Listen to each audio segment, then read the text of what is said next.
Hi everyone, doing the 15th shelf now. This one on here, a few classics in this shelf as well, ends and O's and that on this one. Let's go and check out what we got anyway. Hi everyone, I'm doing the 15th shelf now. Let's make a start, shall we? Nazi Zombies. As it is, like cheap pound pickup. Not watched it yet. By all accounts, it's obviously pretty poor.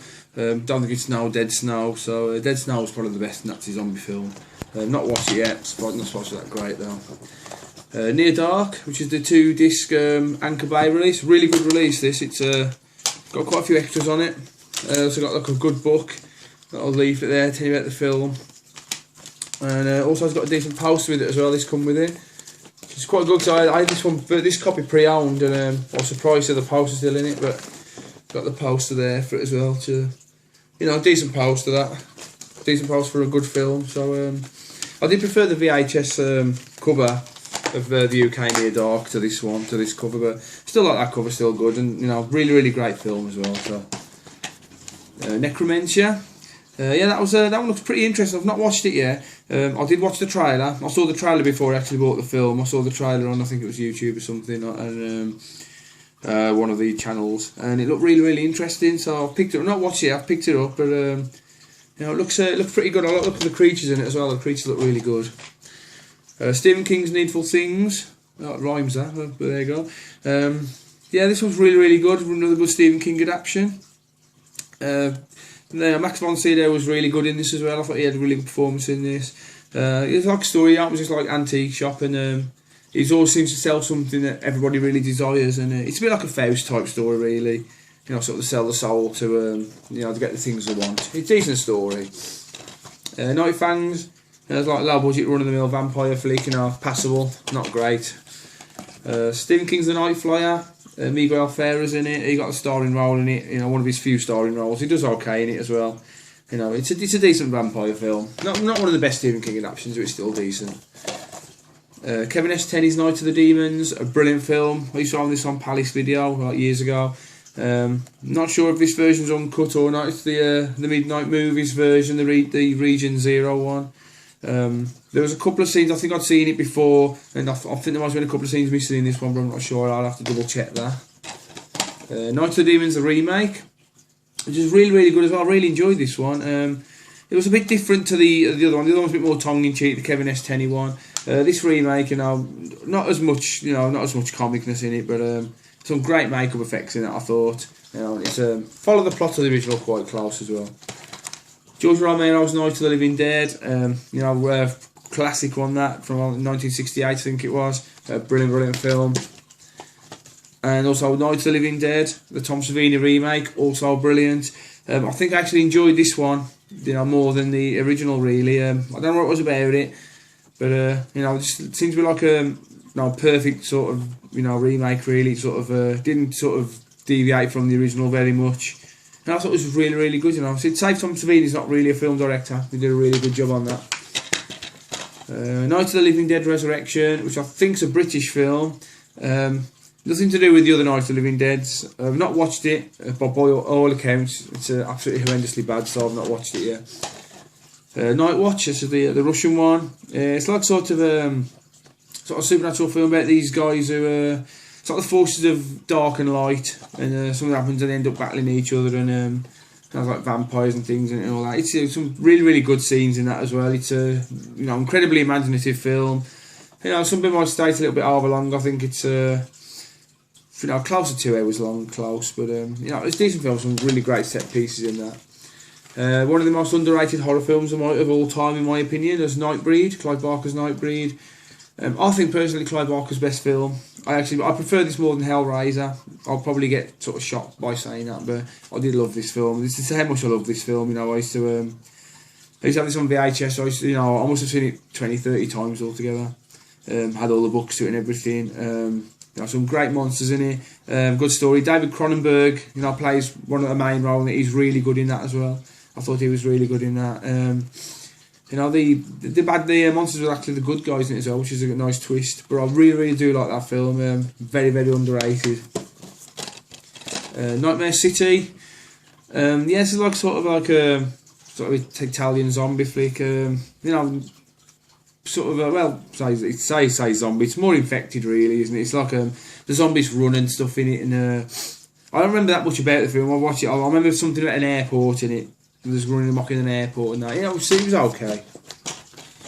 Nightmare Hostel, also known as Dr. Rage. Andrew Divoff's in it. It wasn't a great movie, you know. It was a. It says like there's a warning sticker on there saying it's got extreme gore on it, and to be honest, there was very little gore in it. It wasn't that great a film. Nightmare in a Damaged Brain. This is like the budget hardcore release one. So previously banned. It was probably the most notorious of all the video nasties in this. This film was in the 80s when when it was the height of the video nasties.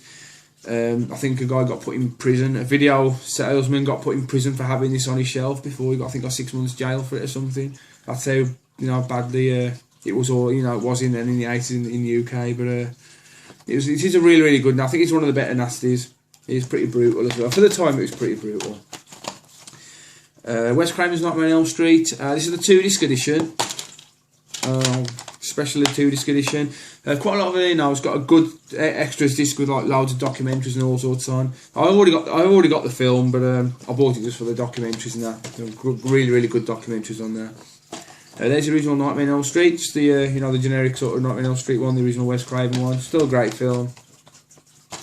Nightmare on Elm Street 2, Freddy's Revenge. That was really good as well. I didn't like it the first time round I saw it, but on rewatches, it's a really good one sort of to rewatch that one. Nightmare on Elm Street 3, Dream Warriors, which is probably my favourite of the Nightmare on Elm Street. So it's really imaginative, some great kills in it. And I like the setting as well. I thought the setting was good in that one. So. Nightmare on Elm Street 4, The Dream Master. This was probably one of the weakest ones, I think. It started getting a little bit too sort of comic then, and there's a little bit of like unwanted comedy, I think, in this one. Still a decent film generally, but not as good as the earlier Freddy's. Nightmare on Elm Street 5, The Dream Child. Better than the 4th, but I think only just. There's some memorable scenes in it. I quite enjoyed the motorbike scene in it, but yeah, not bad. Nightmare on Elm Street, the remake. I've not watched this yet. I've not been brave to watch it yet. Brave enough to watch it yet because I've heard so many bad things about it. People saying it's the most pointless remake ever. Some people saying it's in the worst 10 films of all time. So I don't know if it's as bad as that, but I will check it out eventually. Nightmare Vacation 2. Which is also the Sleepaway Camp 2 in America. This is like the UK release one here, like 23rd Century, but it's like a bootleg type company. I do like the Nightmare Vacation films or the Sleepaway Camp films. I've got a third one around somewhere as well. But, Nightmares Come at Night, which is Jess Franco film. Didn't really like that one very much, a bit too slow. Ninjas vs Vampires. Like a charity shop, pick up this one, paid £1 for it. Looks interesting from the cover. Don't really know anything about it though, I don't know if it's any good or not. Ninth Gate, the Johnny Depp one. I've seen that before on telly as well. This is the Region 3 one. Decent film that. Good Roman Polanski one. The original Nosferatu, the one from 1922. I do really like this one. This is a great silent film, but I do still prefer the Gollum. I mean, if anyone's seen my early videos, I do rave about the Gollum a lot, but I do really love the Gollum. This is a great film, but this is my second favourite silent. So. Nosferatu the remake, the Werner Herzog one. Very, very close to the original. A really, really good faithful adaptation. This is a 2-disc one as well. I got like the Anchor Bay 2-disc one. Little book in it as well as that. It's a good release, that one. The Nostril Picker. That's a really, really crazy one about like a killer who when he picks his nose he turns into a woman. Really strange, like low budget indie sort of film. It's okay, it's not bad. Nutbag, it's like a low budget slasher film, like an indie slasher film about the story of the Vegas Ripper. Well, it's not great, but the main guy performance is not bad in it, and some good gore in it as well. Oasis of the Zombies, the Jess Franco one. Most notable for being one of the worst zombie films of all time. I didn't think it was too bad. It's not a good film, but it wasn't as bad as people made it. Offerings, like a generic 80s slasher. Not bad, not great though. But Olga, like a CGI sort of giant CGI Olga going on a killing spree sort of thing. A little slogan on the bottom: no donkey, no fairy tale, just terror. Obviously, a little slight dig at Shrek there, but it looks okay. I'll watch it one day. Oliver Twisted, like another slasher. I always thought this was like an 80s film, but supposedly it was like early 90s. So it's quite an old sort of look about it, but it was decent. It was okay. The remake of The Omen, which is supposedly like a sort of a word-for-word remake, really. So I've not watched that one yet, though. And there's the original, the 25th anniversary Omen, the 1976 one. Brilliant film. Everyone's heard of that. Don't need to say anything about it. Damien Omen 2, not as good as the first, but still decent. Enjoyed it. That's okay. That's the Region 1 copy as well. That Omen 3, which I basically bought just to finish the set, but it was probably the weakest of the trilogy, but still decent.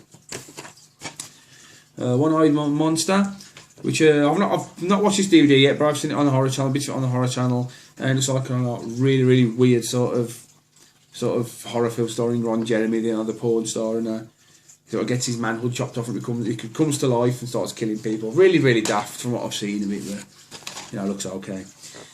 One we scored as well. Excuse me. Not a patch on the Takashi Miike one, really. It was okay. It was passable. As far as remakes go, it wasn't bad, but anyway, thanks for watching that one. 16 coming up as soon as possible. Thanks for watching.